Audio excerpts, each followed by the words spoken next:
Պատկերացրեք մի որբ աղջկա, ում ծաղրում էին որպես հասարակ վաճառականի դուստր, բայց ով իր շլացուցիչ ինտելեկտով նվաճեց ամբողջ Եվրոպան։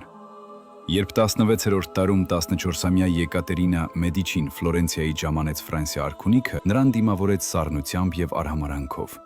Բայց փոխանակ կոտրվելու նա որոշեց նվաճել այս դաժան աշխարհը ոչ թե սրով, այլ մշակույթի բացարձակ հզորությամբ։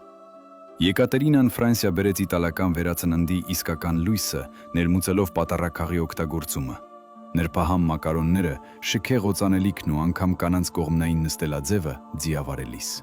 Նա կառուցեց ճարտարապետական այնպիսի գլուխգործոցներ, ինչպիսիք են Թյուիլրիի պալատը եւ Շենոնսոյի լուսաշող կամուրջը, որոնք մինչ օրս արտացոլում են արևի ոսկեգույն ճառագայթները։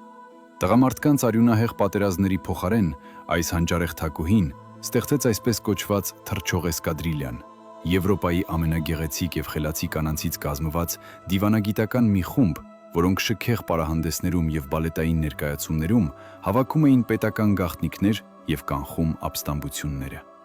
Որպես 3 թագավորների մայր, նա տասնամյակներ շարունակ կանգնած էր գահի ստվերում, հանդիսանալով այն անտեսանելի եւ լուսավոր խելքը, որը ճկունությամբ կառավարում էր ամբողջ կայսրությունը, փրկելով այն քաղաքացիական պատերազմների փլուզումից։